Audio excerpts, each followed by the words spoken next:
welcome everybody to SATA's actually our first webinar for 2024. We're very happy to have Clive present to us today. Clive's a member of SATAA. He wears a few hats. So he's a seasoned trainer, facilitator. He's a coach who's just got his PCC credential, so congratulations on that. And also an accomplished speaker. Over the years, we've heard bits and pieces of Clive sharing some of the work that he does. So we finally got our claws into him and got him to come and present some of his work that he's working on. So I'm going to hand over to you, Clive, to say a little bit more and take us away. Thank you, Andrew. Hello, everybody. Good morning. Thank you for joining. I really do appreciate this, that there are people who have curiosity around the human hangers.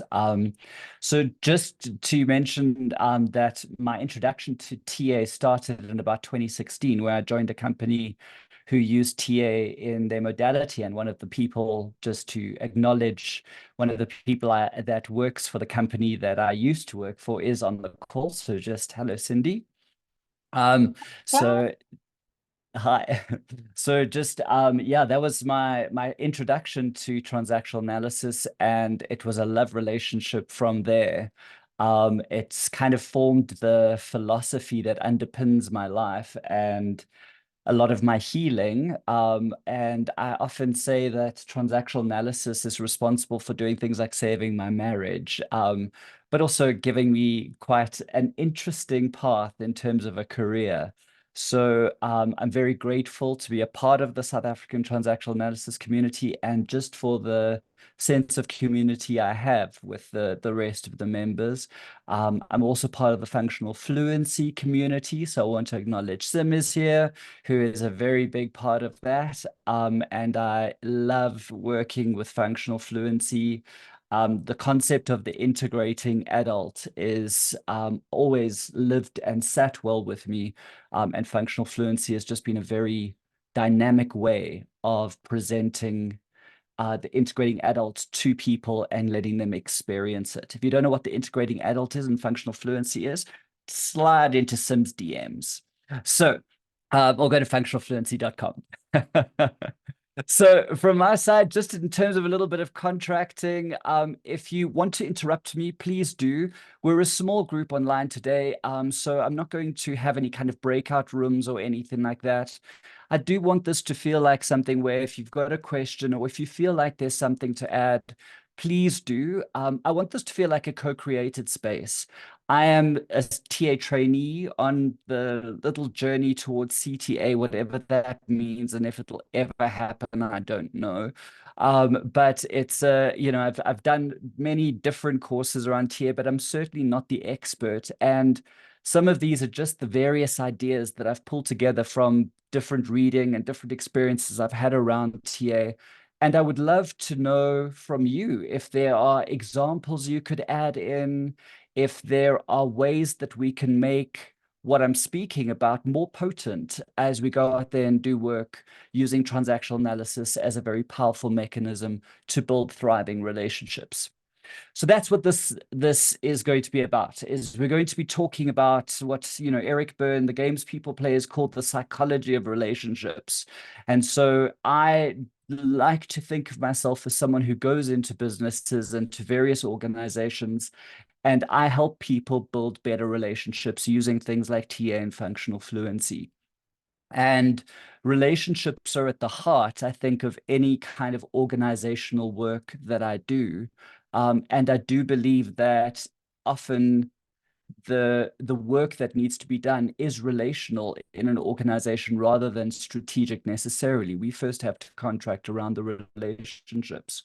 So what I'm going to present today is a talk that I developed over the years and started presenting last year.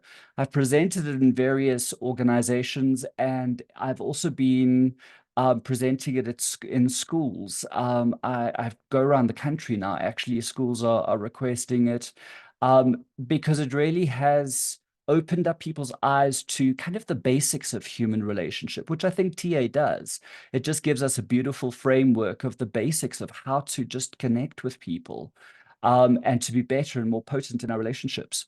So I've been going around to the various schools, and I've been quite struck by the response to it. And especially because it's been the talk that I do is around the human hungers. In the reading that I do about the human hungers, and you might have read, I'm not sure how familiar everyone is with the human hungers and the various schools of thought. I'm going to touch on them today, and I hope that it's interesting if you, or else just reminding you of stuff you've read already. But it's often skimmed over.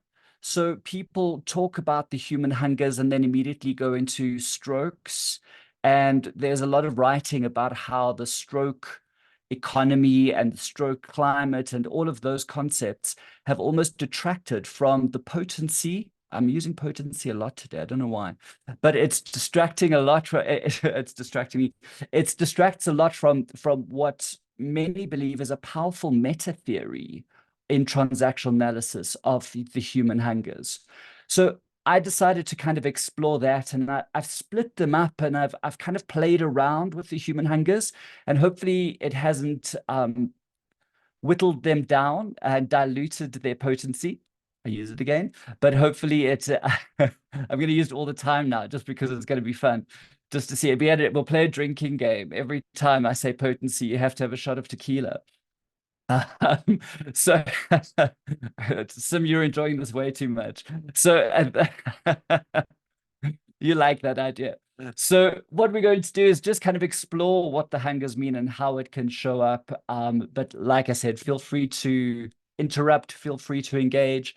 I just want to first just have a sense of checking in with you, and just getting, people on the call just to kind of talk and just what is your, I don't want you to go in and assume that there's knowledge here or else that there is, that people don't know anything.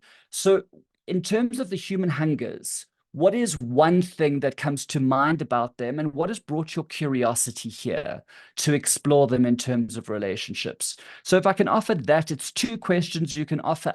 You can answer either of them, but if we can just have a brief moment where if you want to share your curiosity around the hungers. Is that okay to do? This is that part of the where you all go, oh no, he makes us talk to us. So yeah. Feel free to, no pressure if you can't. Who's going to start first? This is when we all awkwardly look at each other, hoping that someone raises their hand first. And then whoever's the rescuer and the drama triangle steps in. There we go. We have a rescuer, Rabia. I am definitely a rescuer. So yesterday, actually, I was reading a bit because I suddenly thought, oh, I'm attending, what's the topic? And I thought I don't remember anything about the psychological hungers, and I was reading a bit. And then what struck me is the structural hunger.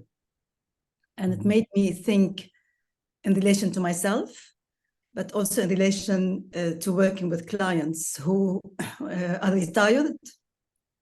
So life has changed for them from being employed and busy, and they're retired. And also for me as a self-employed person, I wondered if that's where I struggle, something to do with my structural hunger. So I was curious to come and see what you have to offer and whether it can reveal something for me. Okay. Cool. And let's hopefully I can offer something, but feel free to ask questions when we get to that part around the structure hunger. Absolutely. Thank you for bringing that curiosity. I love that you went and looked up yesterday. Believe me, I did a lot of reading yesterday in my anxiety in presenting today. So yes, Rabia, shall we do what I do in the training room, which is something that Cindy, you will understand because this was a concept that was taught to me. Do you want to pick who goes next? Because then we don't awkwardly stare at each other waiting for whoever's going next. Okay, I'll pick my fellow Netherlands colleague, Linda. Hello. Hi, Linda. Linda, sitting in the Netherlands today. And I really enjoy talking to other people about the three hungers, the structure, the recognition, and stimulation. I find that when you can think about each of the roles that you have, and whether they're fulfilled or not, then that really helps me and helps others to think about that sense of belonging. I think that they give you that sense of belonging. I don't often refer to the other three hungers, which they talk about as well, which I can't remember. I think it was leadership, sexual, and incidents, I think. And I guess it's contact, instance, and sexual, yes. Yeah, so we'll talk more about that. So that's for me what I'm also curious about today, is whether we talk more about those other three hungers. And I do think for me they're really foundational in thinking about life, really, in all aspects of life, organizations and personally. Yeah. And so I actually forgot what the topic was. So I turned up today thinking, okay, well, I'll find out. Right. We're going to be doing Microsoft Excel, and that's what today is about. So this is what you'll be trained on. I think my group is easy. Fantastic. Thank you, Linda. You get to pick who's next. Yes, I'm going to, is it Simply? How do I say your name? Simpiwe. Yeah. So hi everyone. I'm Simpiwe, but for ease of your tongue, you can say Sim, just to make life easy. Yes. So I'm in Cape Town, and yeah, so I'm opposite to Ravia. I came here with no knowledge. When I say no knowledge, is I didn't do any research about the topic, and honestly, I haven't really been using TA and TA language. I've mostly been using functional fluency, which was born obviously out of transactional analysis. But what drew me to this workshop is where I am, the point I am in my life, professionally and personally, where I've come to Cape Town to sort of restart, to refresh, and sort of pause, so that when I go back to Joburg, I can really improve my relations with the people that I have there, because I've really struggled to integrate in the community. I've been there since August, but I don't know, maybe it's a language thing, or there's like a hub of different tribes of Black people. I'm really struggling as a Xhosa gay man to integrate in the community that I live in. I live in Krugersdorp, and it's really a big struggle. At the same time, I have one client I started working with beginning of this year, where the CEO sees people as machines. There's no sense of humanity. There is no sense of belonging. The staff turnover is huge. Just last week, 2 people resigned. 2 weeks ago, 2 people were fired, and now we're all recruiting, and it's really frustrating. And I mean, I do 1 day a week, but I feel like it's a full-time job because there's always something to do every day. So I really just want to get as much as I can from you, Clive, so that I can implement without involving anyone in the organization, to sort of rebuild that humanity aspect of the organization. Because like you were saying earlier on, it's not really about strategies and operations. It starts with the humans who are actually doing the work. So yeah, that's what drew me to this workshop. And might I add, I'm really loving the energy of the webinar. So thank you. Good. Thank you for adding to the energy of the webinar. I'm sorry that you are struggling in Krugersdorp, but it's Krugersdorp. I kind of get it. Sim, you can pick who is next. I'm gonna go for Lynn. Lynn, I know your camera's off. Do you want to share? If you don't want to, just let us know. That's fine.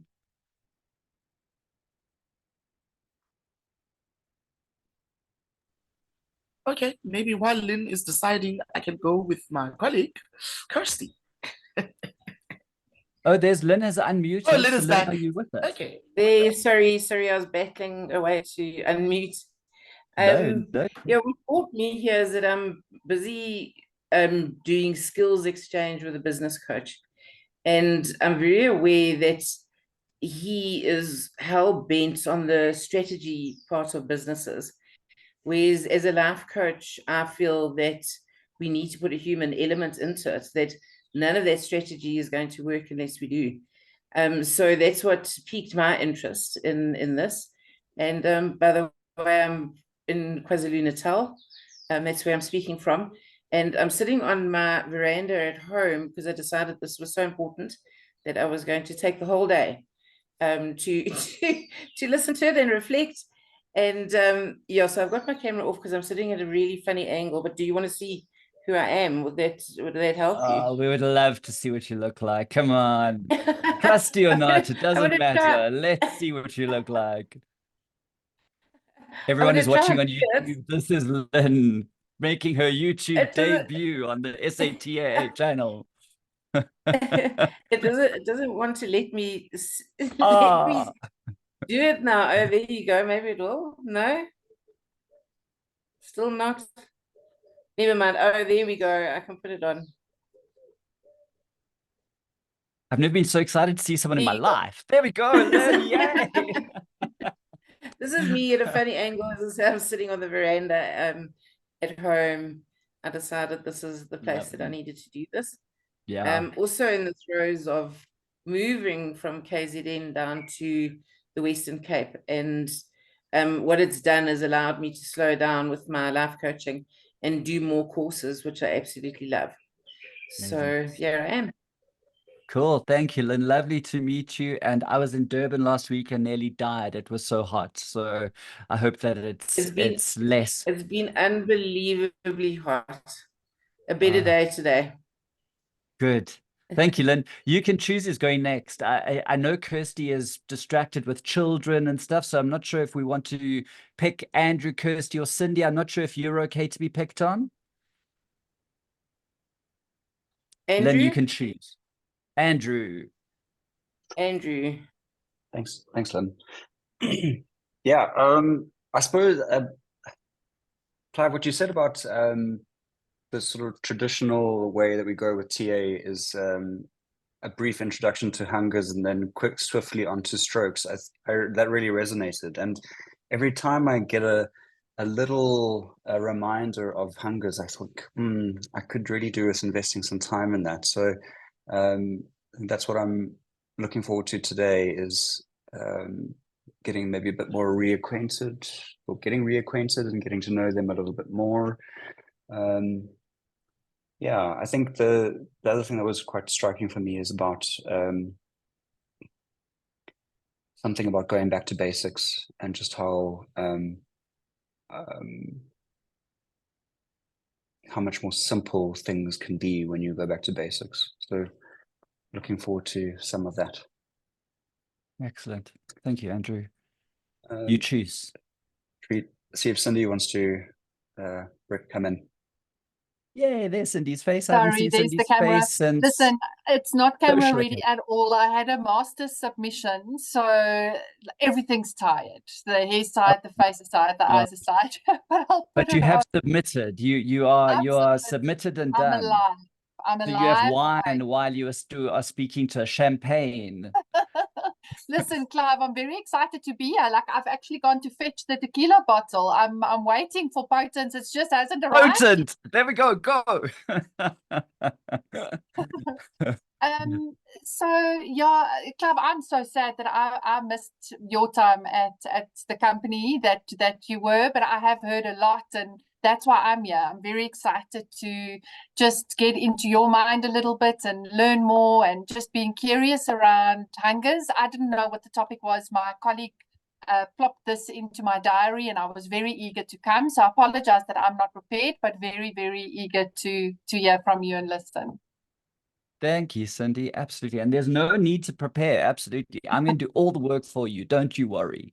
Brilliant. Cindy, can we save the best for last and go to Kirsty? We can. I just want to make one comment. Simpiwe, I'm in Krugersdorp. You just give me a call. The people here, brilliant. You just reach out. We neighbors.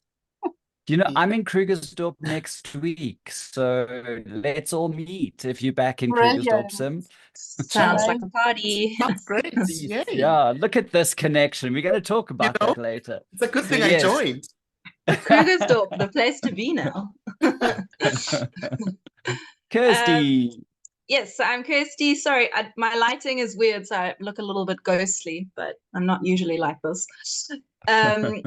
I am here with my almost 3-year-old Evie, and so she might be in and out.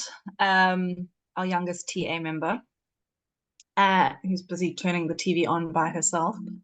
So let me make this quick. So I am a life coach, and I also do workshops and use TA in all kinds of different ways. So for me, Clive came to I'm the treasurer for the SATAA, and so Clive came to our AGM in January, and we were sharing at the end about how we're all using TA, and he shared that he's been using the human hungers, and it just blew me away the way that he's using it, because I love taking like the old TA models and using them in cool, different, dynamic ways with people who don't know anything about TA. And so I love the way that you were doing that. And I think it was actually my idea to have you here, because I was like, I want to know more about this, so that I can use it I run a mom's support group as well. And I could see all kinds of benefits to maybe doing something similar with them. But I was like, I need to learn more. And then also for myself, obviously, because juggling motherhood, work, all kinds of things. Definitely structure, resonates, and stimulation, all of them actually, and recognition. So yeah, looking forward to today. Thanks. And I might have to camera off at certain points, but I am here. Absolutely fine. Thank you, Kirsty. Thank you. That's everyone. Thank you for sharing and for connecting. I do appreciate that you brought your world into my world, and I'm grateful to get to know you a bit better. And thank you for bringing your curiosity. I think that that's the most important thing, is that we're in this together and co-creating the space. So I'm going to share screen. I promise to not make it death by PowerPoint, but I will try my best to try and come off screen as much as possible. And then if there is anything in the chat, if you want to ask questions, but please feel free to interrupt. Am I showing the correct screen this time, Andrew? Good. Okay, thank you. So we're going to look at using the psychological hungers to build thriving relationships. That's the theme for today. The talk that I actually do is, or the workshop that I take into corporates is about bringing humanity back into organizations. So I really do believe that the human hungers are kind of fundamental to being human. And they speak to our kind of, Berne used the word physis, but it's kind of the initial drive and instinct and wanting to just thrive in life starts with making sure that the human hungers are something that we are able to have fulfilled in us. But I do the talk mostly around how do we as people who manage others, because that's my target audience, how do we as people who manage others or work with others, how do we make sure that the human hungers are something that other people have acknowledged in them and that other people have met in them? So it's about offering opportunities for the hungers to be met by them, as opposed to, this is not a talk about how do we structure our time, how do we build kind of recognition for ourselves. I always believe that in a work environment specifically, and I do use this in schools, it's important to remind people that we're both the actor and the audience. And that's what transactions are about. Transactional analysis is about creating, it's the acting, it's the script, it's about having a transaction, and the audience is seeing what response we get in front of us and being able to respond to or reaction we get in front of us and being able to react or respond appropriately. And I want to offer the human hungers as a kind of a basic underlying theory that we can use, that in any managing of other people, if we have the human hungers as a base and as a kind of guide for whatever strategic stuff we want to put in place, we're going to ensure that the human in people is regarded. So I do feel it is fundamental, as almost a base that's written into every strategy that we do, is to make sure that the hungers are addressed, or at least recognized in whatever kind of as much as they need to be, because there's going to be certain areas which require more And we'll talk about that as we go along. I hope that made some kind of sense. If not, please just shout. So let's look at a little bit about the hungers. I'm going to run through some theory because I'm aware that there are people who are, the hungers is new for them, and there are some people who are, getting reacquainted with hungers, and other people who know it well. So what are the human hungers? So basically, Berne suggested that there were 6 human hungers, of which 3 are considered to be psychological hungers. So we already mentioned them. So the 3 hungers, psychological hungers, are stimulus, are recognition, and structure. And then we have incident, we have contact, and we have sexual. Now, Linda, I know you mentioned there were the 3 that I mentioned last. Now, I don't talk about these in this talk because I find that it's the 3 hungers, and focusing on the psychological hungers is powerful enough to get the discussion going. And I also don't want to talk to managers a lot about their sex life. So I leave out the sexual hunger specifically, and often contact is difficult to explore in an organizational capacity because we are moving into a space where HR is demanding that we live in a contactless world in organizations, and people don't touch. So it's getting into different territory there. So this is going to focus on the 3 psychological hungers rather than the physical hungers, which is going to be the stimulus, recognition, and response. I'm sorry, stimulus, recognition, and structure. So what's important is that a lot of the writing speaks about these being hungers and not needs, which is interesting. Julie Hay refers to them as needs, but Cornell, etc., speak about them as not being seen as needs, because these are more are even kind of more deeper than needs. These are not just something we need, they're something that's so intrinsic to us that Cornell suggests that they're essential for our survival.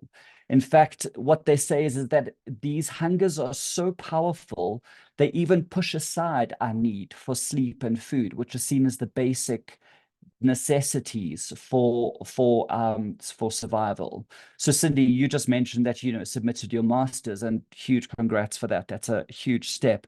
But you didn't sleep because the stimulus hunger, which you were fulfilling by doing a master's degree, is more important than your basic needs of sleep and food. Doesn't mean that you can continue or sustain that, but we are prepared to push them aside. So that's how important these are for us, is that we would rather not eat there, and if it means we're going to get recognition, for example. And I think that's very powerful thinking, especially when we look at organizations and we start thinking about, what are we going to do to recognize people? What are we going to do for mental well-being?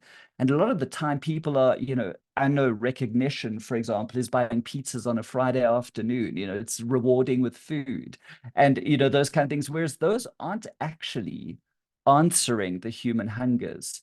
Mental well-being means that people have their essential survival needs met by relationship, because the psychological hungers are all found in other people, and not just internally. They are, they is it interpersonal? Intrapersonal is internal. Hey, yes, got it. It's that word.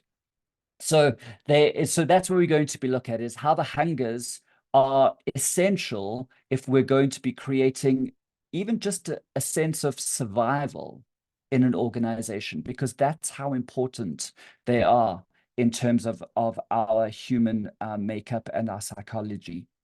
So I'm going to just touch on some of the schools of thought. I'm going to be very brief in this, just so you can get the different thinking around hungers. This isn't exhaustive. This is just a dipstick into some of the reading that I've done. And so I'll just take you through these. Shout if you have any questions.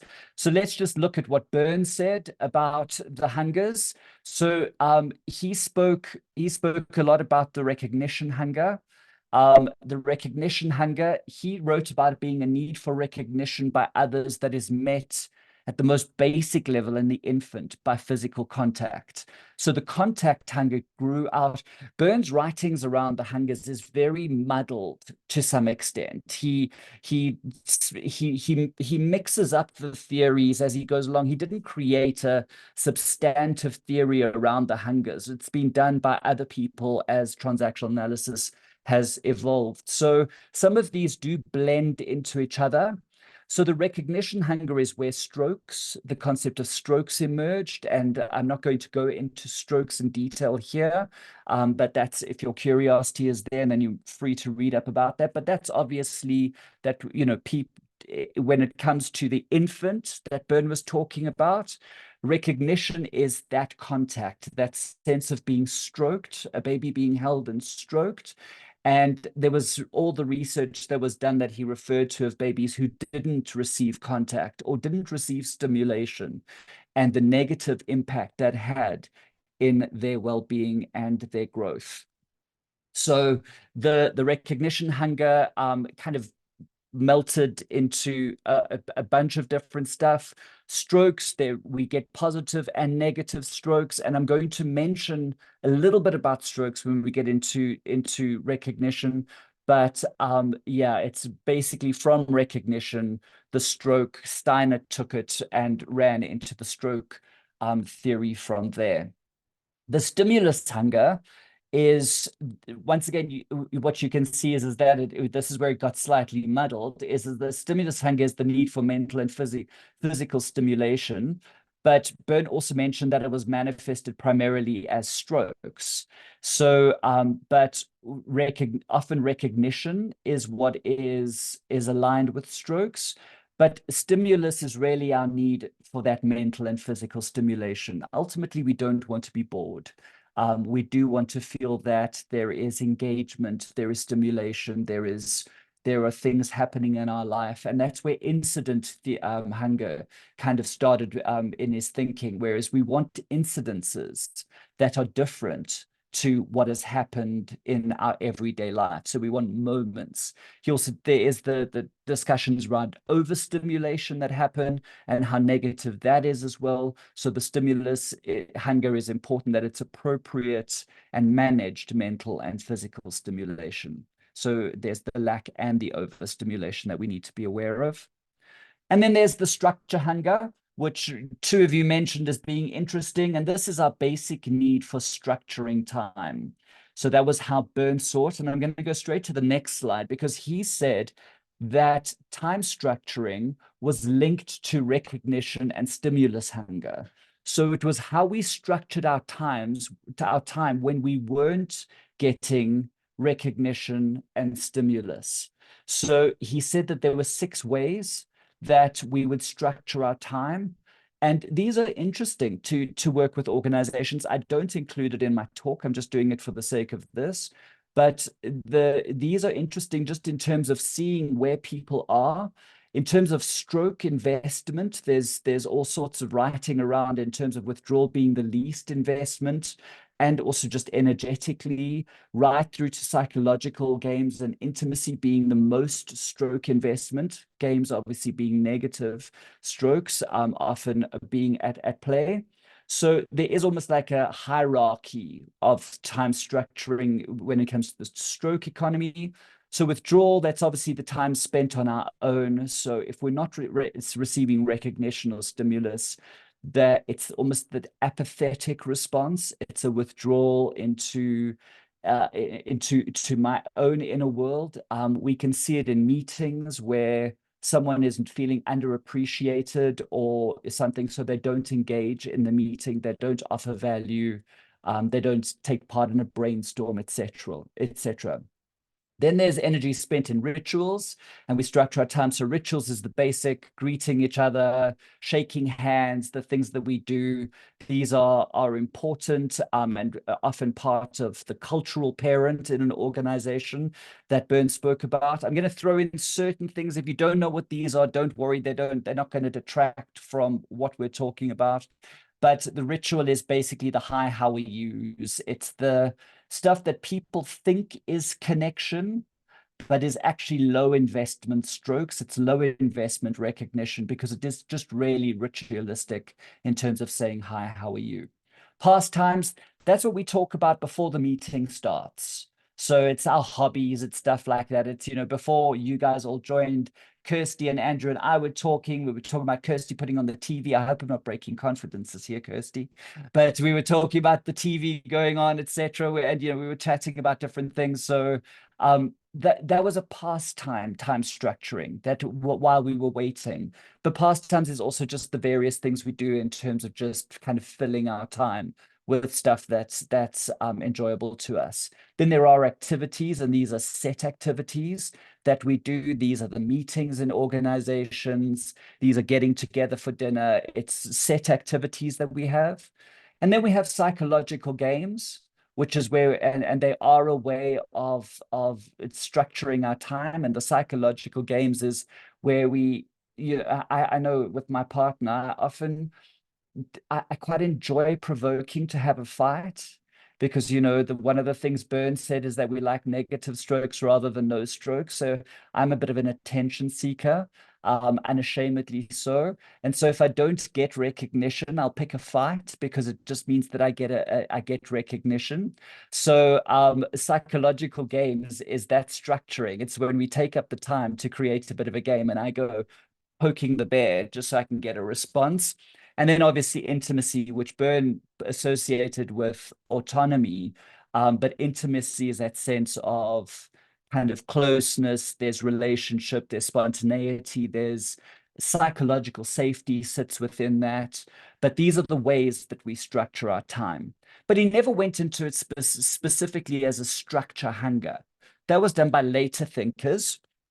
So another interesting thinking that came through from the human hungers, and was kind of my first introduction, and did a bit of got my thinking going, is Clark and Dawson's work in Growing Up Again. So if you can see the book, but that's for those of you who have the book. So it's really about parenting or reparenting in terms of it. But they speak, it's very much based in the human hungers. And this was the first theory that I saw that really saw the human hungers as an essential theory in terms of parenting, and healing your inner child and raising children. So it's not been used organizationally, but I've used aspects of it as I did the talk. So they called it the SRC triangle. So it's stimulation, recognition, and certainty. So this was the first time that I saw structure being defined in this way, and it was something that resonated with me. So the recognition wasn't just seen as infant contact, but it's the hunger to be acknowledged. Now, Susanna Temple, which I'll show later, she speaks about recognition as the hunger to belong. I speak about belonging differently in terms of I split belonging and recognition. I use Clark and Dawson's concept of the hungers recognition aligning with acknowledgement rather than a sense of belonging. And so that's why I break the talk up into two aspects, which you'll see as we go along. But the recognition is really that we want to be seen. We want to be acknowledged as human beings. We want to feel like we add value in an organization. We don't just work for the salary necessarily. A majority of people do want to feel that they are people of value and adding value to an organization. So acknowledgement is just being seen by other people. It is a very important in terms of this thinking, because it is, once again, it's something that someone else does.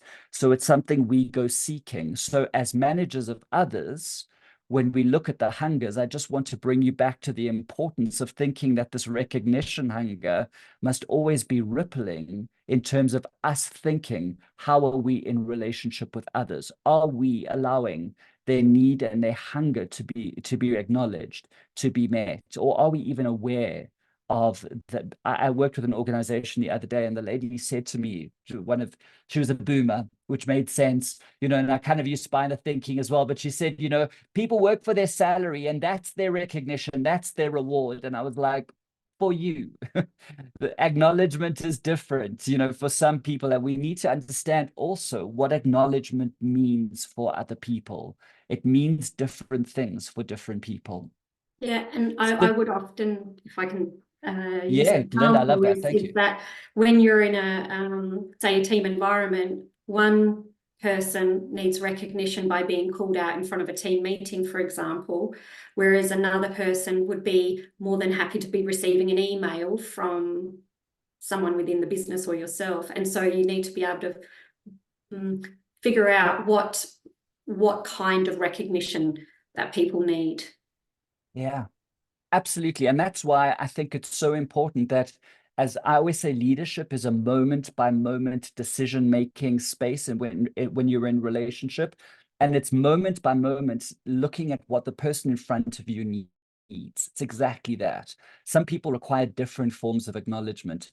I'm going to be talking about structured recognition when I get into the meat, because often we answer the recognition hunger by structuring recognition, which actually doesn't answer the recognition need. And I'll speak about that. So that might be interesting for you to have a look at as well. Thank you, Linda. I appreciate that.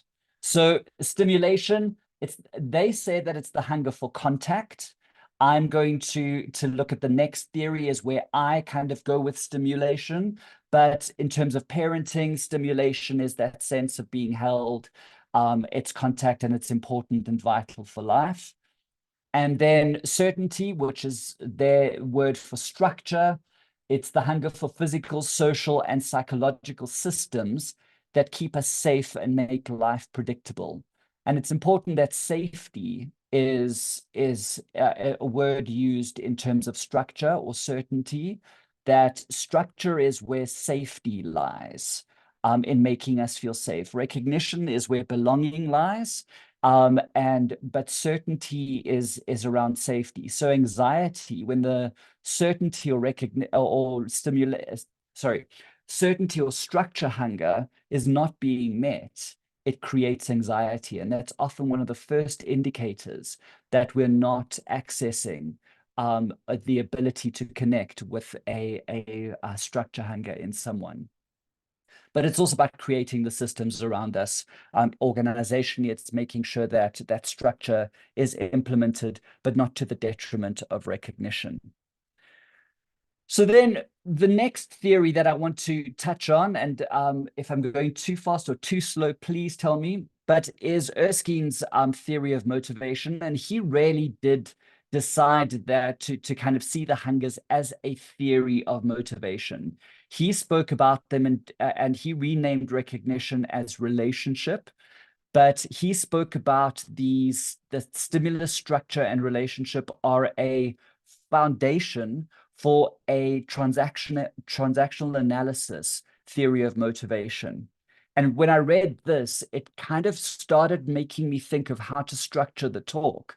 And so what I've done is, when I speak to organizations about the human hungers, I speak first about survival.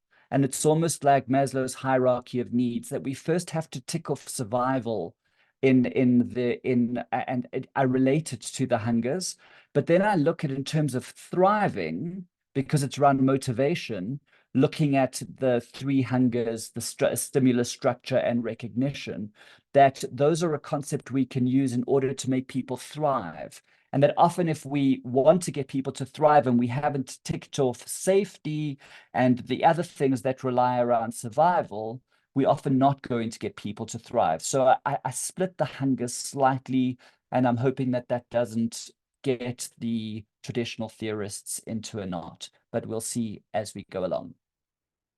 And then Erskine said that the three hungers operate as a dynamic motivational model, and that he meant is that the hungers systemically affect the other two. So if you're lacking in stimulus, you're going to overcompensate in recognition or in structure. So there's almost like an economy around the hungers as well. So he said that in terms of motivation, if you're not feeling stimulated, you're going to create structure in an organization that is going to be to the detriment of the relationship or of the potential for people to feel motivated. So it's an interesting dynamic to see as well that the three are very linked. So that's a basic introduction for in terms of, I just want to check if that's been helpful and if it has set enough of a foundation for us to explore the hungers in a little bit more detail and in the kind of way I've explored them. And I just want to see if there's anything that's landed for you that you've been reminded of, or anything you want to add to what I've said. Yeah, Rabia.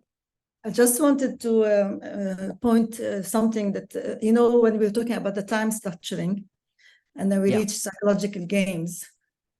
Isn't psychological games about meeting the psychological hungers? Don't we engage in games to actually meet the psychological hungers? Yeah, absolutely. So games is, so basically everything we do is driven by the human hungers. So that's why I kind of believe it's fundamental to do, because ultimately in our quest to be successful, thriving human beings, we need to feel stimulated, we need to feel recognized, and we need to feel that there's certainty. And if we don't, we're going to engage in and if one of those are lacking, and that's why they systemically affect each other, and it usually will show up in games like I do with my partner, where I go looking for a fight because my recognition hunger is not being met. And it might not even that I'm not being met by him, it might be that I'm not feeling recognized at work, but I'll go looking for it elsewhere. So absolutely, it forms the basis of intimacy and as well as of psychological games. It's how we structure our time to look for those two is what Berne said, is to look for recognition and for stimulus. But I also believe the structure hunger is something we also can play games around. Does that add to what you've said? Yeah. Cool. Thanks. Thank you. That made me think. I appreciate that. Anyone else?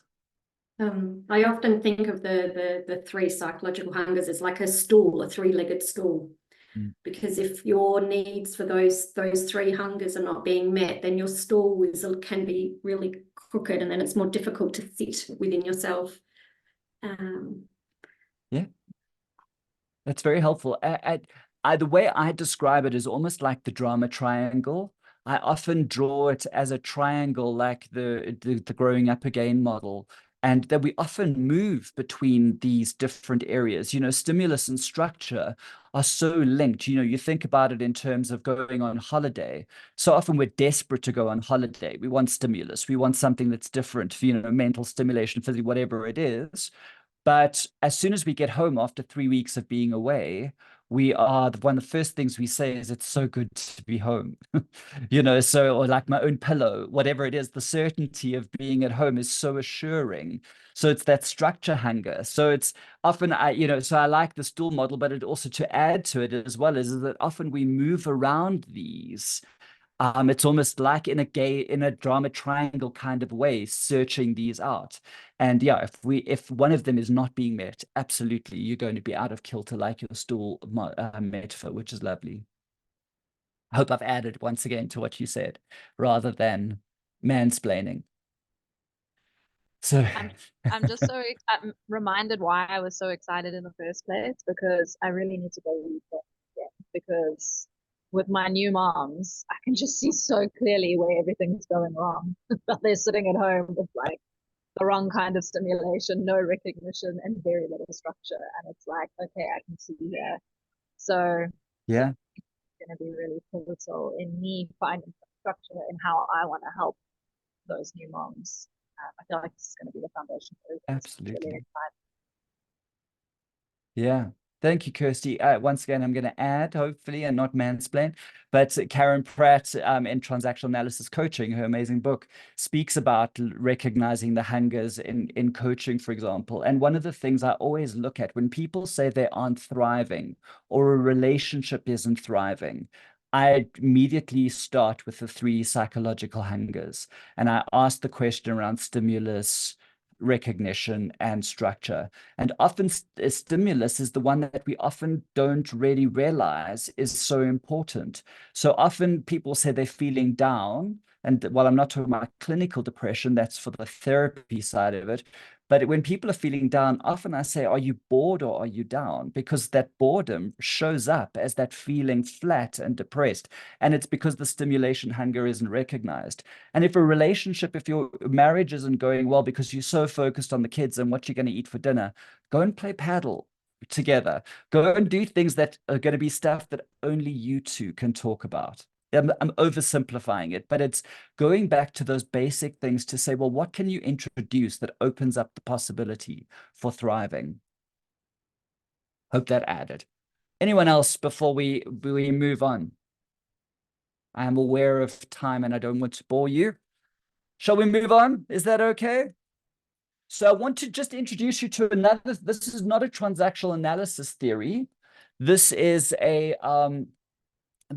something that I kind of base my talk on, that I find very helpful, just to kind of ground where my thinking comes from and why I look at relationships, especially in organizations. It's almost a way where the organizations that I work with now understand why I'm talking to them, especially if they've called me in about strategy, why I'm starting off with the kind of hunger stuff or whatever it might be. So Daniel Kim, who is I have a list of references. Yeah. Click your fancy button again. There we go. See that? Where's swap this? There, is that better? Much better. Thank you. See, Zoom. Thank you, Andrew. Look at your structure. Hey, the certainty that you are offering me. I'm just thriving. So the Daniel Kim came up with the core cycle of success. He's a systems thinker for MIT Sloan, a professor there. And he has an amazing website as well, which is all, if you're interested in systems thinking, he's definitely worth exploring. So he speaks about the core cycle of success. It goes very in depth, and I'm just going to start with the basics of it. But he said that obviously, as an organization, when we're managing other people, we're interested in the quality of results. We want quality results. We want to, and whatever that might be. When I work with schools, it's that everyone is passing, or everyone is, kind of doing as well as they potentially can. It might be revenue, whatever it might be, but we're always interested in quality of results. His in terms of systemically, he says that the quality of our results is always underpinned by the quality of our actions, which makes sense. I need to do something, so often when we're not getting the right results, we're not getting the revenue, we don't have enough coaching clients, whatever it is, we then look at what do we need to do, which is absolutely appropriate. So it's what action do I need to take to improve the quality of results? But he suggests that sometimes what we need to do is we need to go a bit deeper, and we need to start looking at the quality of our thinking, because the quality of our thinking impacts the quality of our actions. And sometimes asking the question when we're managing other people or managing an organization, asking the question, what should we do, is not the appropriate question to ask. The question should be around what thinking needs to shift, or what new thinking do we need to bring in, or what limited beliefs might be there. Because the quality of thinking is going to affect the quality of our actions. I'm going to give you a practical example of this, but bear with me as I explain the theory. He then said, though, that sometimes we need to understand that the quality of our thinking isn't actually where we need to start. We need to start even more granularly. And he said that the quality of our relationships is what affects the quality of our thinking, which in turn affects our actions, which in turn affects our results. Now, the quality of our relationships, if you can think about it, so when I speak to schools, I often use the example that the classes I did the worst in, where I felt the teacher didn't like me, it was just a sense of, if you're working with a coach and you don't like the person who's coaching you, you're not going to probably have a successful coaching relationship, because the quality of relationship affects your quality of thinking. So what does that mean? So I'm going to use a very stereotypical, and forgive me for it's gendered. It is awfully stereotypical, and I apologize for in advance, but it's very helpful to get people to understand. So so when we look at this quality of relationship, there's a husband and wife. The wife is sitting at home. She's a new mom, and the husband is coming home late from work every night. There's data versus values going on, which Cindy will know about. It's the thinking that the company that she works for introduced me to. So the value for the wife is that my husband is picking work over me. The data for the husband is, but I'm home. There was nothing planned. Okay. So they've got this conflict in their relationship. So the relationship is not in a survival or thriving space. What's the quality of the thinking? Let's look at the wife. The quality of the thinking is my husband doesn't want to be at home. He's not taking care of, he's leaving me to do the looking after of the children. He's leaving me to do the cooking and the cleaning, etc. So what's the quality of actions? That night when he does get home, she takes the mashed potatoes and she slams it onto the plate. And she's like, well, there, you enjoy your cold mash. And he's like, what did I do? And she's like, oh, you don't know what you did, So it's those kind of discussions start happening. What's the result that happens? The result happens is that the next night he comes home later, hoping that she's asleep. So he's worked longer because he knew he was running late. So he worked later, hoping that there wasn't going to be conflict. And what Daniel Kim ultimately says is that the quality of relationships is affected by the quality of the results. So what results we're getting will affect our relationships, which affects our thinking. So this cycle of success. So, so suddenly you've got someone who is coming home later, the wife is getting more irritated until eventually there's grounds for a divorce. Instead of getting into a point of saying, well, what hunger needs to be addressed is what I want to argue. If we start thinking about hungers, we can probably start getting into these spaces to start thinking about how we do things differently, especially when it comes to quality of relationships. I find this model very useful. I don't know if it's resonating with anyone or if it's making sense. Are there any questions around it before I move on? But does it ground kind of why I do work with relationships? And ultimately, when I present this to organizations, I say, if you want me to do a change management or process, if you want me to do coaching, if you want me to do any kind of sense of kind of getting the business to get results, the first thing we need to do is do some kind of audit, some kind of sense of what is going on with the relationships within the organization. And I often base that on the human hungers to start off with. Make sense? Any questions, please just shout. Cool. So when I do the talk, I then split it up into surviving and thriving. So they're based on the hungers, but I don't name them as the hungers, but you'll see how they relate. What I have done is I've actually based them on Rick Hanson's work in resilience from his book Resilient. And because resilient is often about survival. And these are the three things he says that we need in order to create surviving relationships.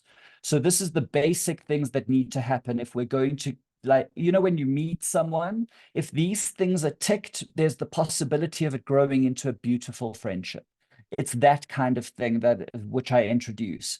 In an organization, say, for example, in a school that I work with, these three things need to be ticked off if we're going to, and these need to be certainty in our organization if we're going to reach the possibility of thriving. This is that sense of quality of relationships, quality of thinking that it kind of is based on. It's if we get these right, where we have to have these ticked off in order to create a thriving organization. So the first one is obviously safety. If we want to survive, we need to feel safe. Now, back in the day, safety was you were out in the field, a lion came along and you got eaten by the lion. So, the safety was making sure that you were in a pack together. or you had, some kind of spear with you or something like that, so that you were able to fight off the animal. Also, what it meant is that there was the importance of and Maslow speaks about this. It's the basic stuff in terms of putting food on our table. If I was doing this talk and talking about thriving to a group of people who are wondering where their next meal would come from, they're not going to be able to receive the information about thriving when we haven't ticked off the survival stuff. So it's like having a performance chat to someone who's in a disciplinary, a day before they're about to go into a disciplinary to potentially be fired. They're not worried about performing well. They're worried about how can they save their job. So often when people are not feeling psychologically safe in an organization, if we don't have this ticked off, the sense of safety, job security, whatever that might mean, but safety is essential if we're going to feel a sense of being able to have the potential to thrive. We need to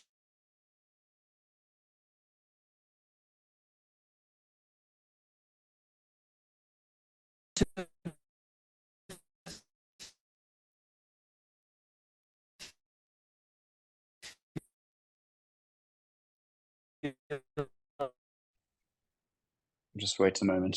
Clive was having some connection issues a little bit earlier. the other ones, which is connection. Sorry, am I back now? My father was attempting to phone me. Hello, am I back? Yeah, you're back now. Sorry, so, and I'm hot spotting. So yeah, my dad needs recognition right now. So and unfortunately, he is the kind of person who will keep phoning until I answer. So enjoy my frozen face as we go. I apologize in advance. So safety, I don't know if you heard, but from an evolutionary aspect, we have evolved to live in tribes because tribes was where we found safety. So Sim, one of the things you said in the beginning was around, kind of your experience in Krugersdorp, and there's almost a sense of the safety isn't being ticked off, the sense of how you fit in. Because in a tribal aspect, if you wanted to kill someone, you didn't have to kill them, you just kicked them out of the tribe. So because then they would be killed by an animal, the elements would get them, or else if another tribe encountered them, they would kill them or enslave them because there was no sense of, hey, how you look cool, let's come join the party. It was, you were an enemy if you were other. So safety is about also making sure that we fit in with the tribe. And it's an intrinsic sense of, and I want to say belonging, but it's more than that. It's a sense of survival. And that's why, back in the day, do you remember being unfriended by someone on Facebook when Facebook was new? It was the end of the world. We would phone the person. What were you doing? What were you thinking? But it's almost that survival instinct kicks in. That's why we take it so badly. Rejection in relationships. And some people would rather not have relationships, go into withdrawal, than risk the possibility of feeling unsafe in a relationship and being rejected. So safety is essential if we're going to have surviving, a sense of survival and surviving relationships. So in any interaction, one of the first things we need to do is make sure that people feel safe. And safe sits with the concept of okayness. It's the I'm okay, you're okay.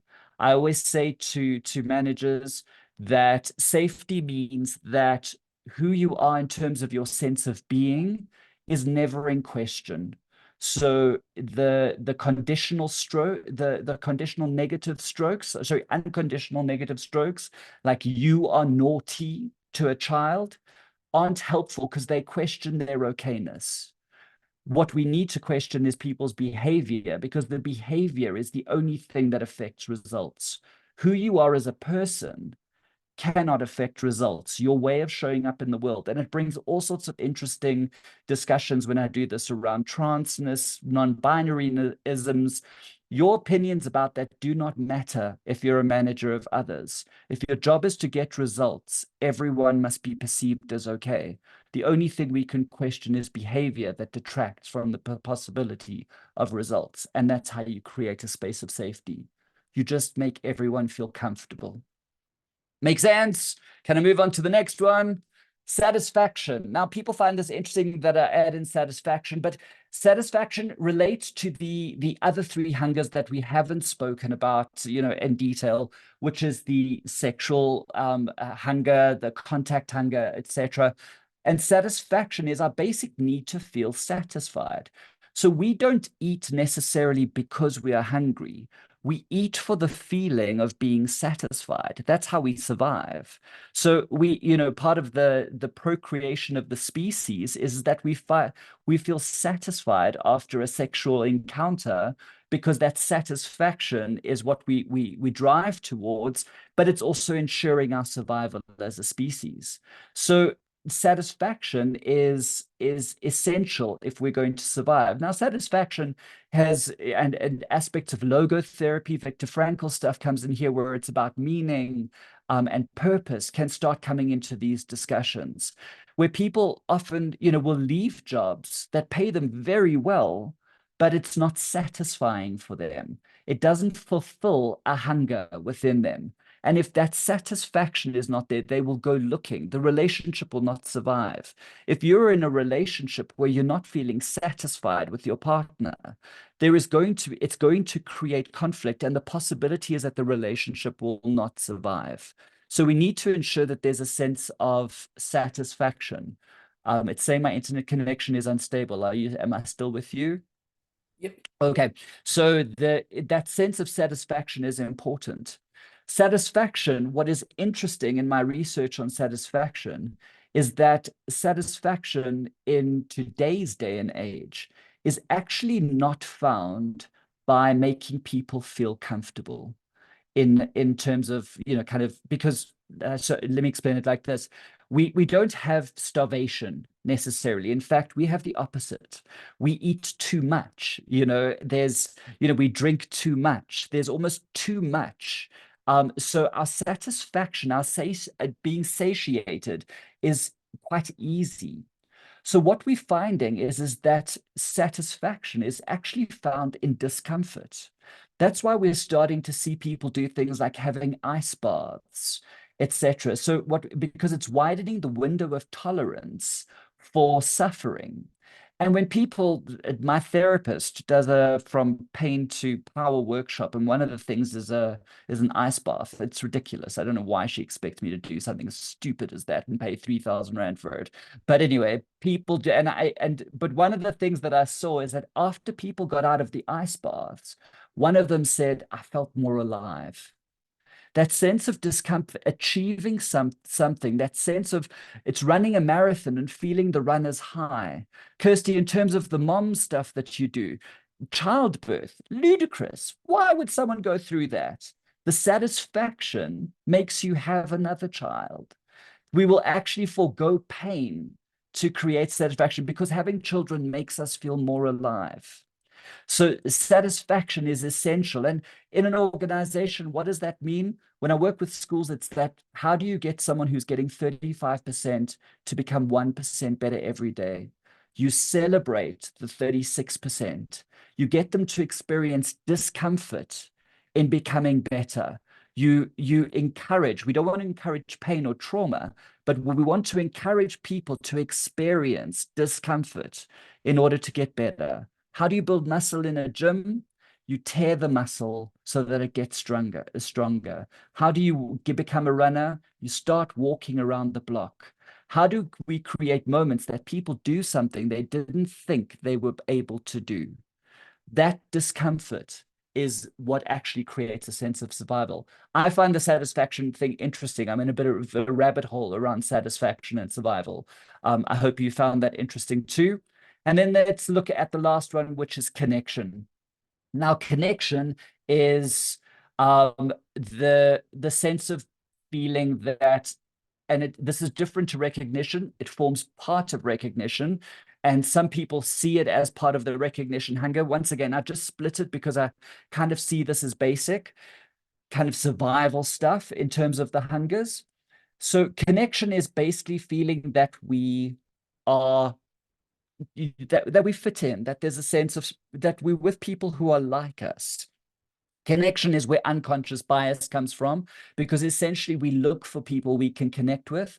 Often when I train, especially in schools, it's totally bizarre, but often there's a gender connection where the female teachers will sit together and the male teachers will sit together. There's a differentiation, and it's not planned like that. It's just a sense of these are how they've connected, because like has connected with like. The female teachers connect with each other, the men connect with each other. It's when you're on a dating app. Remember those good old days for those of you who are ever on a dating app.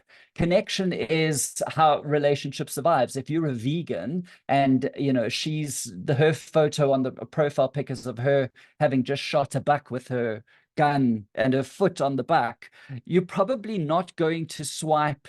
What do you swipe? I don't know who's on dating apps. Well, you swipe right, I think. Yeah, you're not going to swipe right because it compromises your sense. You're not going to connect at a level that's where your values are, unless they're really hot, you know, then of course you can forsake anything. But it's generally a red flag, you know, that there's a sense of we're not going to connect. It's why when we have a conversation and someone says, oh, you know, I really enjoy Cabernet Sauvignon, and you go, oh, no way, it's my favorite wine too. And we get excited and we start talking about that. It's why we go looking for things like book clubs, people who share the same enjoyment of books, although a lot of my friends, it's just a wine club. But we go looking for people who like the same things as us, because that's important. How does it work in an organization? So often when you arrive, your first day is survival mode. You're looking at, how do I fit in? How do I connect? You go looking for someone to be friends with. That's why onboarding is so important, and looking at the human hungers in terms of onboarding new recruits. Because connection is, and I know people have structured it and try to be like buddy system and stuff like that. But for me, it's about answering the question, do you have a friend in the organization? It's one of the questions that they ask in diversity, inclusion, and belonging and employment engagement surveys is, do you have a friend? Because often if someone doesn't have a friend in the organization, we're not going to retain them. We need someone we can walk up to and say, that mail was terrible. Read this mail that I just got. It's awful. We want someone who we can go and have coffee with. We want to feel that it's not just a workplace, but we have a sense of connection, that we're working with the people that we're working with. It's why I do what I did in the beginning, was in terms of asking you about your curiosity, because I do believe that in order to get to thriving, if we have a sense of connection first, we're going to create a better opportunity for learning, because connection implies relationship. And if I have a quality of relationships, I've already ticked a box that's going to head towards quality of results. I have a job to do, which is to hopefully teach you a few things around my thinking of human hungers and to get you to add to it and co-create this journey together. But ultimately, I needed to do that by first exploring relationship. And that's why I try and do it in a light-hearted, warm way, so that it creates that sense of safety. I also want to say that this Mountain and David, who wrote the book Working Together, they talk about the belonging hunger. And I think that the belonging hunger is, which they see rather than the recognition hunger. And this is where I kind of got the thinking around connection, is the belonging hunger is about really kind of feeling like I fit in. Now, belonging is different to recognition, and that's why I split them. Belonging is about your sense of survival and okayness. Recognition is, for me, about acknowledgement, which is the hunger. So that's why I kind of split the connection and the recognition. But the belonging hunger is about saying that I am a person that fits in here. And I want to offer just some thinking from Daniel Coyle, who wrote a book called The Culture Code. And he has some interesting thinking around belonging, which he says in organization, he talks about highly successful groups. And he says that belonging, that they're cues that we can kind of make sure that these cues exist. And so different hungers, these are cues in order to make sure that people feel that they belong. And I just offer this out of interest because I find that, that often people that I work with, executive coaches, in executive coaching or leaders, often we ask these questions around the relationships they're having with their teams or with their staff. And the first thing is that a belonging cue, a sense of belonging, means that the relationship has energy. There's a sense from the person who is on the receiving end, the person we want to belong, that there's an investment in the exchange that is occurring. So there's an interest in you. That's why it's so important to connect first before you teach. I always believe, it's like, in terms of educational TA, that kind of moment of checking in is so important to see what's in front of you, because it shows that there's investment.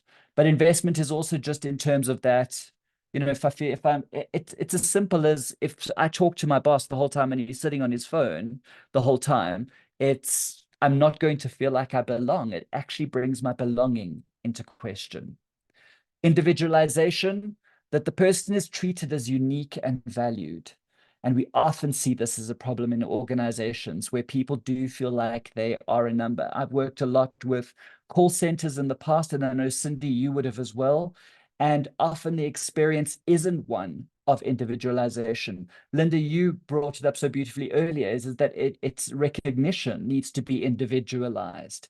That the person, it's not, you don't treat someone in a blanket way. And that's why often I struggle with HR policies, because HR policies see everyone as the lowest common denominator. So we work out what we punish, and you need to fit that, barrier. Kind of make sure you kind of exceed the kind of base stuff. So a lot of the processes are around treating everyone the same. And I think the power of leadership is being able to individualize, that each person gets what they need. Recognition for some people is about is adult to adult ego state connection.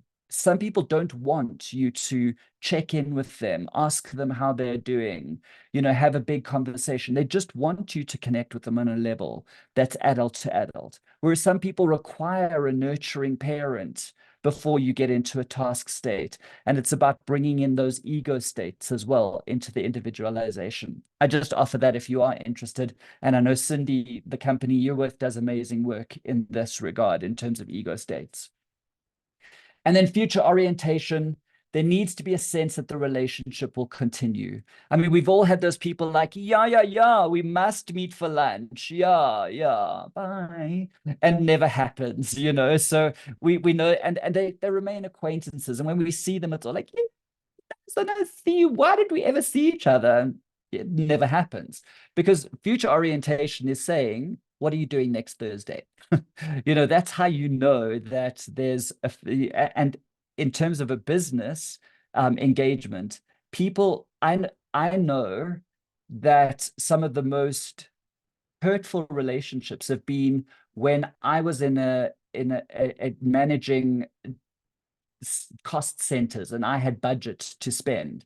And people were my best friend until my credit card left when I resigned.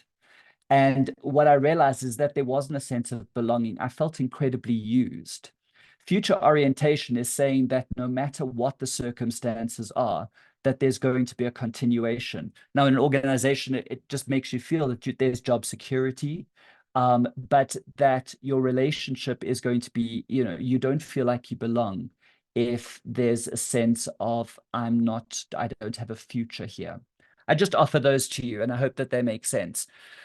So I'm going to go through the next relatively quickly, because then we're going to just have a discussion around this and see if there's anything that you want to offer. So now what I do is I take people through what a thriving relationship would be based on the quality of relationships that's going to get results.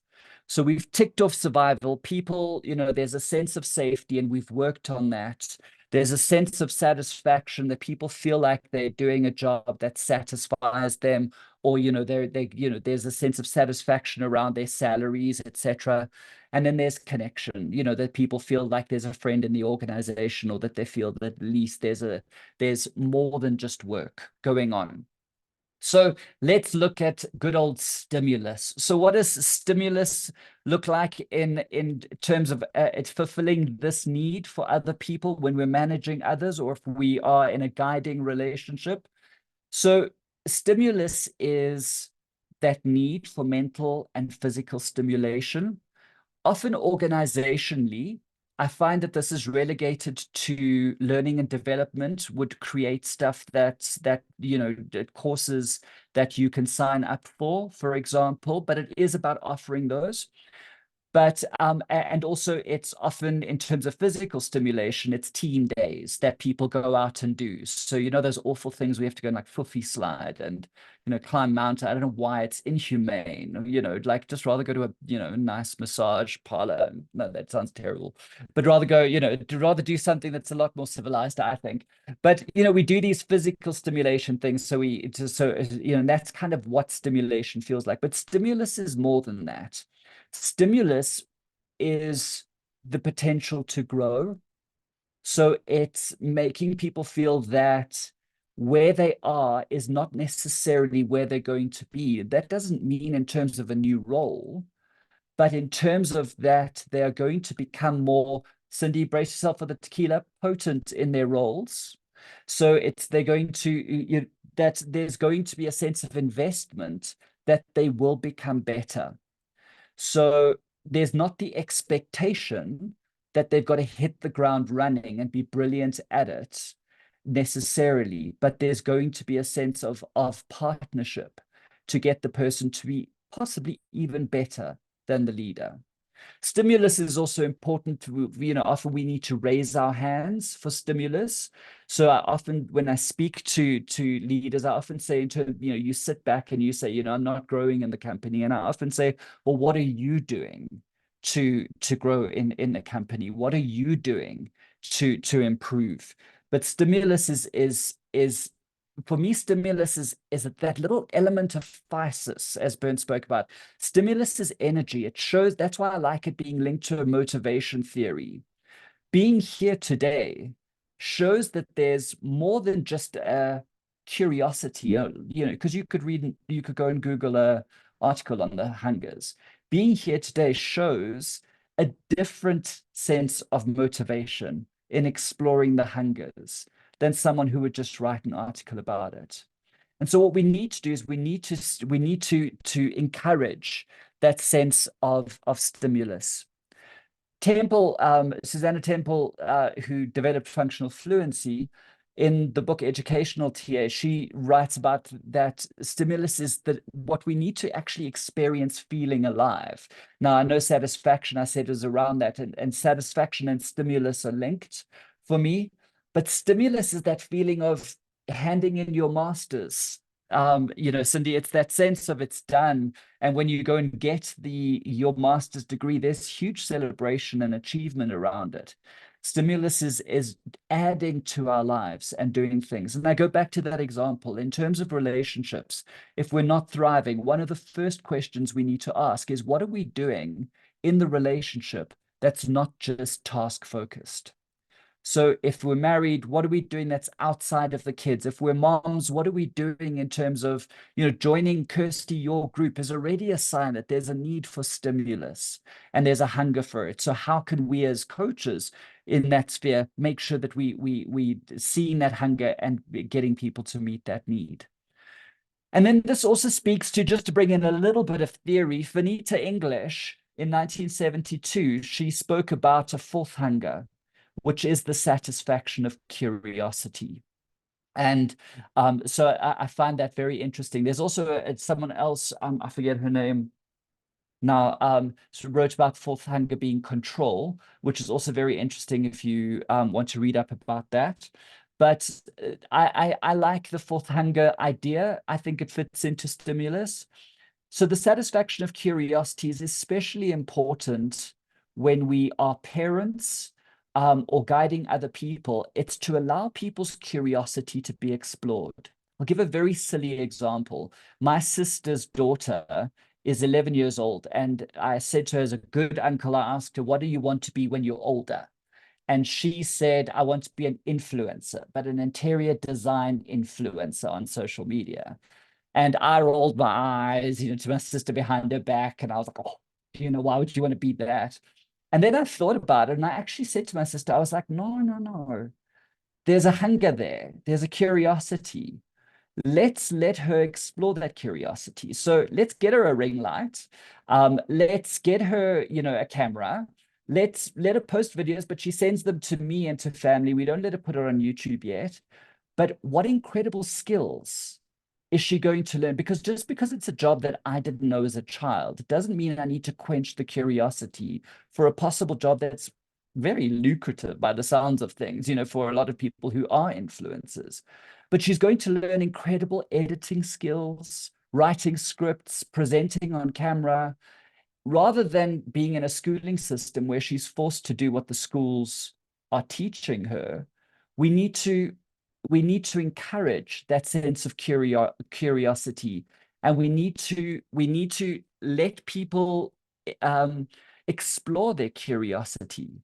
One of the things when I worked as a head of HR, if someone said they wanted to see what another department was doing, I always made sure that there was someone who was going to allow them to either job shadow, or I would create opportunities where the person could just talk with them and meet with them, because I wanted to explore that curiosity, because it was going to make them better engaged in their current job, even though they were speaking to me about wanting to work in a different department and potentially another company. So I made sure that we were able to offer that. That's why the courses that often organizations offer need to be in line with your current role. And I think that's not answering a hunger, which says who you are as a human being is worth investing in. Let's explore your curiosity so that, even if it makes you better in other realms, because you're going to create a more engaged workforce. You're also going to create a child who is in functional fluency. We speak about the spontaneous mode of energy, which is a very effective energy which is kind of related to the child ego state. And that curiosity is something we quench very early in childhood. And it's something we need to reignite, especially organizationally, because I think we have a lot of bored, depressed people walking around doing the same old thing. And we're wondering why things like quiet resignations and quiet quitting is happening. Have I said enough on stimulus to at least pique your interest? I know I haven't given you specific strategies, etc., for how to roll this out. This is really just to create curiosity and whet your appetite. Are you feeling that your stimulus hunger for stimulus has been met? Good. Anyone want to say anything? Andrew, you've unmuted. Yeah, I was going to come in and say you've fulfilled it potently. Drink, Cindy, drink. Thank you. Okay, good. I like potency. Cindy, I don't think Cindy's on the call anymore. Oh, there she is. Yes, you are. So I thought you had gone. There, we want to see you take your shot of tequila, Cindy. Okay, so let's then look at the next hunger, which is the structure hunger. So now a lot of you spoke about the structure hunger, and I'm not going to talk to you about how you structure your time, but the structure hunger is incredibly important. But often organizationally, I do see more of a reliance on the structure hunger than on the other two hungers. There is a reliance on kind of making sure that this is met, and understandably so, because in reality, structure is what makes us feel safe, as was said earlier. If I was doing this talk and you were forced to be here and I didn't tell you what time it was finishing, you would probably not be listening to me. You would be asking your friend, what time is this over? You might even be like, you ask him. No, you ask him, to try and like get someone to tell what time, because it's important that we feel that we know an ending time of something so we can plan our days. If I said to you, I'm going to, and you're a salaried worker, and I come in and I say, listen, we're no longer going to pay you on the same day every month. We're going to just pay you whatever day of the month we feel like. And in fact, on the third month, after 3 months, we're not going to pay you for 3 months. And the third month, we're going to give you like a lump sum of 3 months salary. So it feels like a bonus. You'll have people probably, toying to your office, because that sense of structure is so completely important. People need to, in organizations, we moved office furniture around and it created turmoil for some people. Just moving their desk, that sense of structure was too much for them to deal with. And I needed to just understand, I didn't understand it, but I just needed to kind of step into their world, and empathy needed to happen. But that structure felt like their entire world was being shaken up. It's one of the first things we teach children, is what time to go to bed. Structure is that sense of feeling that we can predict what's going to happen next. In CBT, they have a theory that you write down on one side of the page what you can control, and on the other side of the page, all the things you can't control. And for me, that's a very powerful technique to access the structure hunger, because anxiety is caused when we feel out of control. So we need to put in as many opportunities for people to feel structure so that they feel contained, so that they feel that there's a sense of everything is going to be okay. So in an organization, this means often in a change management role is the over communication of what's going to happen. If people don't have certainty about what the next step is going to be, there is going to be resistance. There is going to be anxiety, which can show up in different ways in different people. But structure is about making sure that at all times people feel a sense of predictability where possible. Obviously, life can be out of control and things just happen, but it's important to bring the structure in as much as we can. Now, the problem with structure organizationally is recognition, which is the next one we often which is acknowledgement. Organizations have structured recognition in an attempt to answer the recognition hunger. And this is, I think, is an area which needs to be explored often organizationally. It also happens in schools that I work with, where the top student is rewarded, employee of the year is given out. So often recognition is relegated to HR and those kind of things. But what I often find is that that's not fulfilling the recognition hunger. It is potentially for the person that might be receiving the award momentarily, but it's actually, for me, sometimes creates envy, it creates discontent, and actually creates more need for a recognition hunger for those people who are not being structurally recognized. So it's structured recognition is in the call center environment is, someone's just been hijacked and it's the insurance claims agent saying, have a lovely day, because they've been told to say that because it's good customer experience. No one wants to be told, have a lovely day after you've just been hijacked. But we do that because we think that that's good recognition, but it's not, it's structured recognition. And I just want to alert that. So I do explore that more when I go into the workshops where possible. But I want to offer just some things. So Susanna Temple said that we need enough predictability to have some idea of what will happen next. And it's not that we need 100% certainty. Some of the research just suggests that we have 20% certainty of what's going to happen next, and that can be enough. But when we're feeling uncertain, then what happens is we go into a state of anxiety, which can show up in all sorts of unhealthy child behaviors, usually. Then contracting is, for those of you who know the TA term, contracting is a huge part of structuring.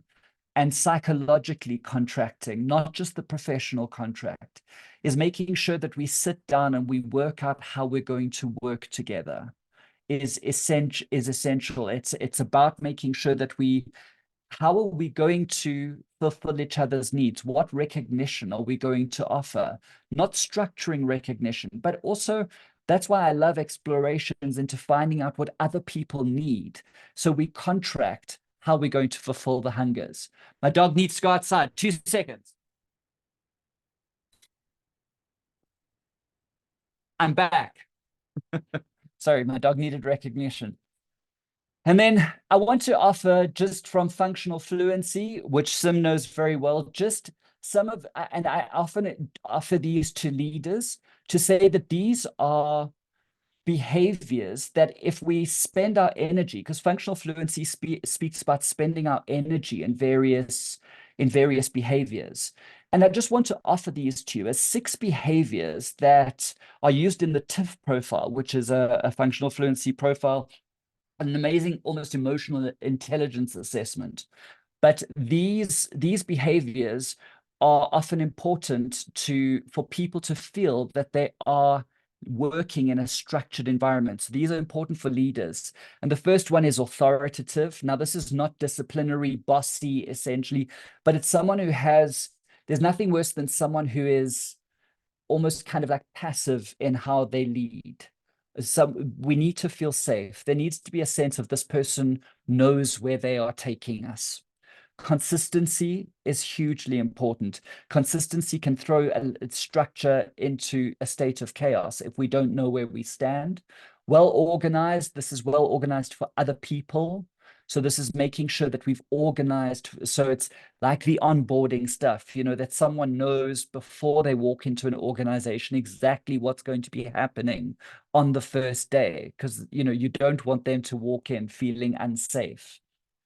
Firm, which is different to being disciplinary. Firm is just being able to, is that steadfast, so much relates to being grounded, but it's that, this is the goal we're working towards and not swaying from it. Helpful, which is obvious, is, that it's making sure that people feel that there is structure around them.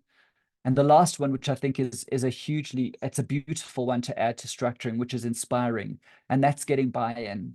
So it's, making sure that people feel that the structure is important for them.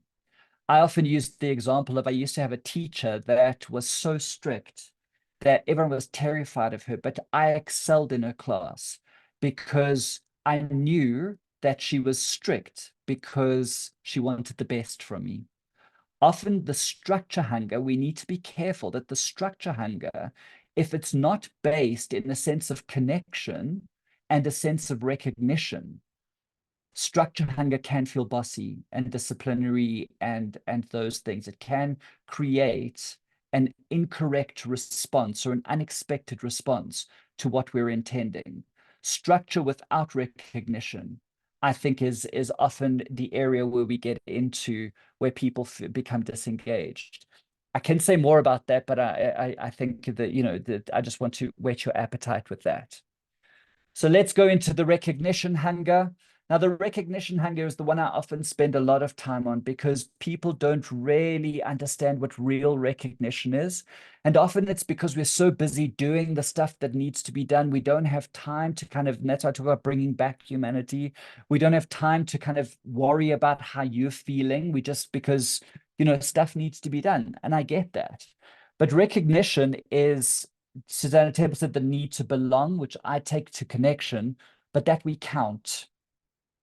So I think that's very important, is that kind of sense is that we count. Recognition is saying, and it's not a sense of loads of positive unconditional strokes for those of you who know the stroke economy. So I'm going to bring it in here. So I don't like organizations saying, oh, this is the dream team. Or we're a family, welcome to the family, and the next day, the person resigns and who's welcomed to the family and goes and joins another family in another organization. It's not that sense of you count. It's not those positive, you're amazing. It's those moment by moment decisions to tell people that what they're doing adds value. Or else, remember, in terms of the strokes, it's also being very aware of giving appropriate negative conditional strokes. So negative conditional strokes is, say, for example, saying your behavior in this moment wasn't appropriate, which goes back to structure to some extent, but it's about making sure that people know what is rewarded and what is punished, because it's about acknowledgement. Ultimately, it's about acknowledging that you have a role to play. Your behavior can affect the results, but the relationship is ultimately important. Acknowledgement, like I said, often gets relegated to HR. So we give awards, we do those kind of things. But building a culture of recognition is so important, because that recognition hunger, once again, for those of you who know strokes, Berne said that we would rather receive negative strokes than no strokes. And when it comes to the recognition hunger, if I'm not feeling acknowledged, I will do things that will get me noticed. And very often we're lamenting the very behavior as leaders we've created, because we haven't recognized and acknowledged the person. And so what we're doing is we're suddenly getting people who are in rebellious modes or defiant modes. It's children who, when you come home at night and, you kind of like, your child comes running up to you and says, "Daddy, Daddy, Mommy, Mommy, it's so nice to see you." And you're like, "Mommy's had a long day. Mommy needs Chardonnay. You just go and watch TV. And when I'm going to cook supper and, or Daddy says this, and, you go off and do your thing." And then we wonder why our child is misbehaving that night.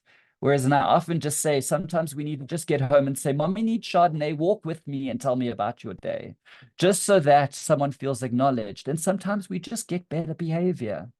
It's about making sure that someone doesn't feel brushed off, that people feel acknowledged. And like Linda, you said in the beginning, sometimes it's public acknowledgement, but for me, it's often just that private acknowledgement, that, that sending a voice note that's just saying, "How you doing?" as a leader. Sometimes that's not task driven. It's, kind of just going, it's walking around and just saying, "I just want to see if you guys are okay." That sense of acknowledgement is huge and often more important than, "Everyone look, Andrew did this, let's all give him a round of applause." Sometimes that kind of recognition is not what we're yearning for. We're yearning for just the credit to say, "Ravia worked 8 hours on this presentation. I know I'm presenting it, but couldn't have done it without her." That kind of recognition is what we need to be creating a culture of. And the last thing I just want to offer very quickly is that it's about empathy. This recognition hunger is very much linked to empathy with me, which is understanding that it's seeing what's in front of me. It's, remember, the actor and the audience. It's being able to see that someone in front of me is not going through the story I'm ascribing to it as a meaning maker, but they potentially are going through whatever they are going through. And how can I recognize that appropriately? And how can I get alongside them so that we can get the best quality of result? I'm going to end there, where I just have one last kind of quote that I want to read, which I found very interesting, and I just loved it when it kind of spoke about the hungers. And I think it's just such a beautiful way to end. And then we'll go into a discussion if there is any appetite for discussion around this, and I'm hoping there is. But I always want to say Pinocchio, and I'm so sorry, but it's Piccinino. But whenever I read it, it looks incorrect for me. But in his article in the Transactional Analysis Journal, he says that recognition and the need for structure and stimuli could be viewed as the conditions necessary for functioning, indispensable nourishment for growth, and support for evolution and learning, just as the sun and rain are for plants or food is for a living being, without necessarily becoming the aim of life. One does not grow for those. One grows thanks to them. And I love that last line, because that for me is almost why I take the human hungers into organizations and into relationships and offer it to leaders. Because when we are aware of these and we're allowing them to almost ripple into every aspect of our strategy, what we're doing is we're allowing people to grow, and we're allowing the best results to be possible. if we look at the systemic thinking. So I hope that that has been useful for you and time well spent as we have looked at the hungers. I'd love to hear from you if there is any curiosity that has been piqued, or if there is anything you would like to add, any feedback you'd also like to give me to say, Clive, you need to talk to the people about this. This is going to make your talk even better. So yes, Rabia, your hand is up. I love that. Thank you. Hi, Clive. I just want to say first that you've potently satisfied my stimulus hunger. There's so much there, and there's so much going in my head. I just had a thought, when you talked about the core cycle of success, and you brought the example of a couple, a married couple. I also thought relationally that, yes, there's these things happening in a couple, but also parent and child. And it's around recognition hunger. And you said that the question to ask, what hunger needs to be addressed? Like what hunger is not being met? And in that situation, I suppose it's like a recognition hunger. And I had this thing in my head that said, and by whom? Because we have a recognition hunger that it's not enough to identify it and meet it by anybody. You want it to be met by a specific person. And I'm really thinking about parent and child. And I'm thinking personally for me, and also working with clients, where the issue that's identified therapeutically is that, okay, a father didn't acknowledge the child or the mother, and then the issues, the emotional issues around that recognition being met. And sometimes it's not going to be met because you can't control the other person. If they're together in the therapy, you can create something. So is moving on or getting us unstuck sometimes around letting go and accepting? This is what I'm thinking. There's a recognition. So I know you're asking a question there, but I kind of just want to say I agree with you rather than answering a question. Because it is so important. I mean, I just think of my work as a coach. If I had to say to you, oh, you're a great worker, hearing that from me is going to be rescuing. Hearing it from my manager is obviously going to be hugely important, So I think it's absolutely what you're saying is so correct, is realizing that its recognition is about recognizing appropriately given our status and significance in the person's life, and understanding that, and almost contracting recognition around that.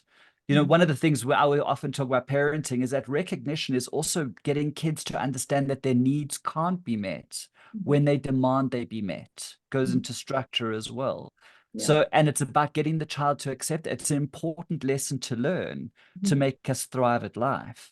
So I'm not answering you, but I want to add to what you're saying. I think that it is hugely important to recognize that recognition needs to come from an appropriate place where we understand that person, it's recognition they need from us. And there's certain people that can only fulfill it. Getting to that place of okayness without the need of that other person. It's around thriving without necessarily having that recognition need by that specific person being met. And I think that's a lot of the work that TA therapy does in terms of scripting, because I think a lot of our scripts are about our hungers not being met, ultimately.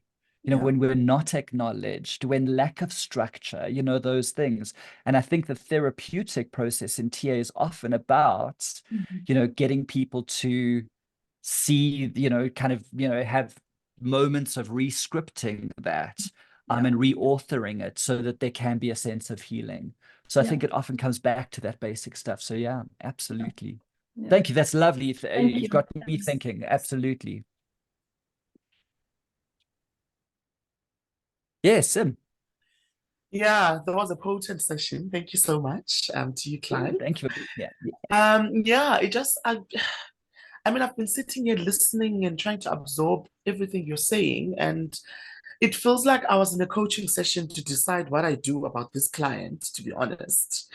And I've just decided perhaps it's time to let go of them, because really my psychological hungers are being shaken by being involved with this client because I realized when you were going through the core cycle of success that actually the company is not, I won't necessarily say set up for failure, but I think the CEO, having founder syndrome and other issues, will drive it to fail. And I probably don't want to be linked to failure. And yeah, so thank you for that. It's a huge thing for me. It's something I've struggled to articulate. But the fact that I'm saying I want to let go of the company is a big step for me. So thank you so much for this session. It was really important. And I'll keep you posted about how things go. Yeah. So thank you. Cool. Thank you. I just want to say that you made that decision. Do not blame me for making the decision. Trust me, I'm not blaming you. Good. It's been long coming. It's been long coming. Okay. But I just needed this revelation, and I feel like this session was a revelation for me. So thank you. Good. Thank you. And I appreciate that because, you know, that is ultimately why I love the human hungers, because they get back to the basics, hey, of just saying like, what are we really serving here? And I think the hungers is sometimes often just, you know, when you do your TA 101, for example, they're just like skimmed over. And I think it creates huge potential for thinking around them. And I'm glad that it's, you know, kind of sparked even some decision making in you. So thank you. I appreciate that. Thank you. Thank you, Clive. Linda, I saw you popped something in the chat. Do you want to tell us what that is? Yeah, it's a short video from Adrian Lee about what happens when the hungers are not met. And I found it very interesting to think about, when your hungers are not met, what kind of behavior kicks in for you to be able to get your hungers met, and often it can be in an unhealthy way. And so I found this interesting because it connects in with the hungers. And also, I think for me, one of the most significant things that you have shared is about how people in organisations want stimulus to be able to grow, which then also equates to their potency. And I think that is really important to understand in organisations and how that looks. Yeah, thank you, Linda. I'm excited to. I haven't seen the video, so very excited to watch it. Thank you for sharing. Thank you. Thank you for sharing your knowledge and your experience. I'm very grateful for the opportunity to do that. So I'm just aware of time, and Andrew, we did contract that I would hand back to him 5 minutes beforehand. So it's now 4 minutes to 12 according to my watch and my time. So I'm going to hand back to you, but rather than carrying on with the discussion. Andrew, thank you for this opportunity, and to Kirsty and Karen and Marguerite, I really appreciate the invitation, and it's been a privilege. Thank you. Yeah, thank you, Clive. It's been wonderful to get to take in your thinking and how you're linking it all together. I really appreciate your time and effort that you put into all of this. So I think as an official thank you from SATAA, it's been wonderful to be able to host you and have you present on our platform. And looking forward to maybe some future things down the line. And to everybody present, thank you again for being here. Please, if there's anything that you'd like to let us know about the recording, you know how to get hold of us. And otherwise, for those who aren't members, forgive the push, but this is a taste of what SATA offers our members. So if you'd like to know more, please feel free to visit our website, sign up to our newsletter, or even better is become a member. Other than that, I think just a very big thank you, Clive. Yeah, thank you. I just want to say I do have a list of references if you would like them. Are you more than welcome to let me know? I don't know if you want me to drop them in the chat, or if I should just send them to you, Andrew, to send off. But you can have a look at where I drew this from if you're wanting to do some extra reading. Yeah, if you send it my way, and then we can send it out via email to everyone that's joined us today. Okay. Perfect. Cool. All right, everyone. Keep well. Thank you. Go well. Thank you, everyone. Thank you. Take care. Thank you so much, Claire. Thank you very much. Bye. Bye.